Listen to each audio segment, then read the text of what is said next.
किताबों को पढ़िए और किताबों की इज़्ज़त करना सीखिए। किताब एक ऐसी चीज़ है जो इंसान के इल्म को इस कदर बढ़ा देती है कि इंसान दूसरे इंसानों से मुमताज़ कहलाता है। किसी ने कमेंट सेक्शन में पूछा कि आप कौन सी किताबें पढ़ते हैं जिसकी वजह से आप फ़िज़िक्स को समझने या सीखने की कोशिश कर पाते हैं। तो आज मैं कुछ किताबों के नाम आपको बताऊंगा जो कि इनिशियल लेवल पर आपके लिए बहुत ही अच्छी हैं, और अगर आप उनको पूरी दयानतदारी, ईमानदारी, मेहनत और लगन के साथ पढ़ेंगे तो आप भी एक अच्छे थ्योरेटिकल फिजिसिस्ट बन सकते हैं। ये किताबें इब्तदाई लेवल पर हैं। सबसे पहले फ़िज़िक्स की बुनियादों को मजबूत करना ज़रूरी है, तो उसके लिए दो किताबें मैं आपको रेफ़र करूँगा। एक किताब सीयर्स और ज़ीमांस्की की university physics with modern physics कहलाती है। अब इस किताब में थोड़ी थोड़ी फ़िज़िक्स के ज़्यादातर बुनियादी हिस्से मौजूद हैं, और इतने बेहतरीन और आसान अंदाज से इसको बयान किया गया है और मैथमेटिक्स को इतना मुनासिब रखा गया है कि आप बहुत अच्छी फंडामेंटल लेवल पर महारत हासिल कर सकते हैं। दूसरी किताब हैलिडे, रेज़निक एंड क्रेन की फंडामेंटल्स ऑफ फ़िज़िक्स, या सिर्फ फ़िज़िक्स वॉल्यूम 1 और वॉल्यूम 2 के नाम से आती है। अब इस किताब की खासियत ये है कि ये आपको सोचने पर मजबूर करती है। मैथमेटिक्स के कुछ स्टेप्स इसमें इसलिए छोड़े गए हैं ताकि आप इसको अच्छे तरीके से समझ सकें और जो गैप्स हैं उन गैप्स को खुद फिल कर सकें। इन दोनों किताबों को पढ़ने से पहले आपका थोड़ा बहुत फ़िज़िक्स में कॉलेज लेवल तक इल्म होना ज़रूरी है, और कॉलेज लेवल तक आपका इल्म आपको इन किताबों को पढ़ने में बहुत ही ज़्यादा आसानी देगा। इसके साथ साथ आपको कैलकुलस को भी समझना पड़ेगा, क्योंकि इन किताबों में कैलकुलस और दूसरे तरह का मैथमेटिक्स है जो कि बहुत बाहरी लेवल पर नहीं है, बड़े ही मुनासिब लेवल पर है। तो कैलकुलस के लिए मैं आपको थॉमस वीनी की कैलकुलस की किताब रेफ़र करूँगा, जो कि कॉन्सेप्ट के लिहाज से अच्छी है। सिर्फ इस किताब पर रिलाई मत कीजिए, बाकी भी किताबें पढ़ते रहा करिए और दूसरे सोर्सेज से भी इंफॉर्मेशन हासिल करने की कोशिश कीजिए। उसके बाद हमारे पास कई स्पेसिफ़िक कोर्सेज़ आते हैं जिनको हम समझने के लिए स्पेसिफ़िक किताबों का इस्तेमाल कर सकते हैं। जैसे कि अगर थर्मोडायनामिक्स की बात की जाए तो थर्मोडायनामिक्स तो पिछली बयान करदा दोनों किताबों में मौजूद है, बल्कि 3-3, 4-4, 5-5 चैप्टर्स इनके थर्मोडायनामिक्स पर मौजूद हैं।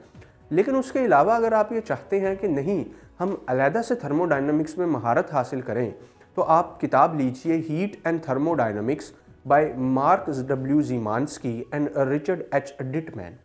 अब इस किताब की खासियत ये है कि ये आपको एक नए पैमाने पर सोचने पर मजबूर करती है। मैंने जब अपनी यूनिवर्सिटी के इब्तदाई दिनों में इस किताब को पढ़ना शुरू किया तो मैंने देखा कि इस किताब ने मेरा मैथमेटिक्स बहुत ज़्यादा मजबूत किया है। मैथमेटिक्स को डेवलप कैसे किया जाए, ये एक इंतहाई मुश्किल सवाल है। इन रियलिटी से रियलिटीज़ की तरफ मूव करना कोई आसान काम नहीं है, लेकिन इस किताब की मदद से मैं बहुत सारी हीट इक्वेशंस, वेव इक्वेशंस और हीट इंजन की इक्वेशंस को बड़े ही अच्छे पैमाने पर समझने के काबिल हुआ।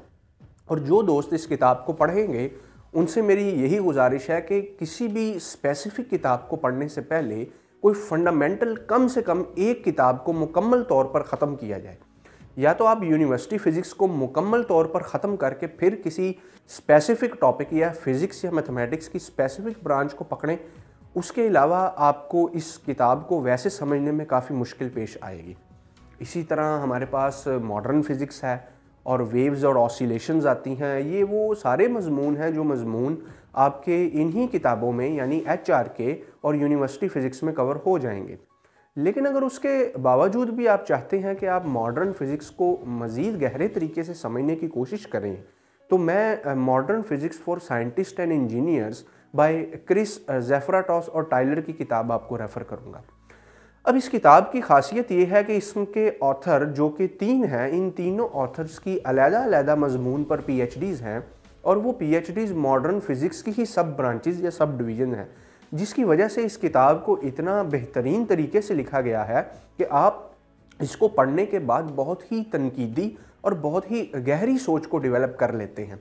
अब साइंस में तनकीदी और गहरी सोच ही काम में आती है।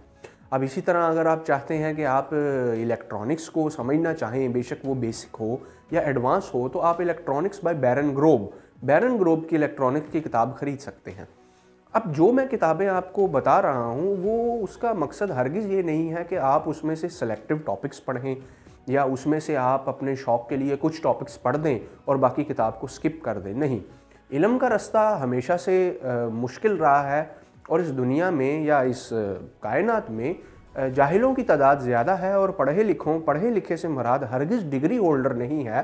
पढ़े लिखे से मुराद अपनी फील्ड में ट्रू अंडरस्टैंडिंग रखने वाला इंसान है, कायनात की गहरी सूझबूझ रखने वाला इंसान है। उनकी तादाद हमेशा से ही कम रही है। उसके लिए आपको किताब पहले सफ़े से लेकर आखिरी सफ़े तक पढ़नी होगी।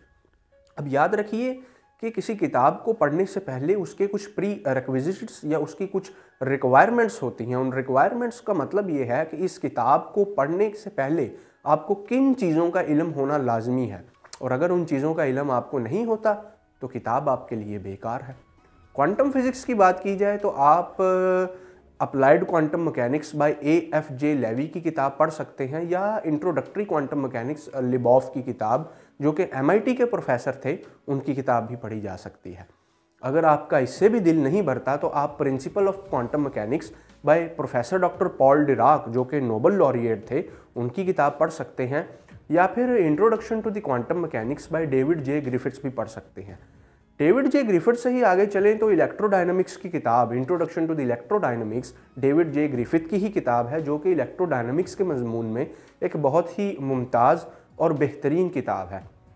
याद रखिए ये क्लासिकल इलेक्ट्रोडायनामिक्स की किताब है।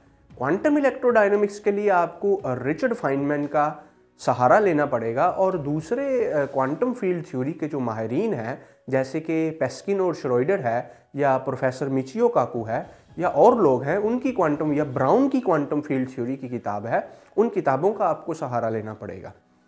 ये थी हमारी आज की वीडियो। अगली वीडियो का हिस्सा आपके सामने बहुत ही जल्द पेश किया जाएगा, जिसमें मैं आपको दूसरे मज़ामीन की किताबों का भी बताऊंगा। वक्त थोड़ा होने की वजह से हम इस वीडियो को यहीं पर एंड करेंगे। चैनल को लाइक, सब्सक्राइब और कमेंट करना मत भूलिएगा। तब तक के लिए गुड बाय।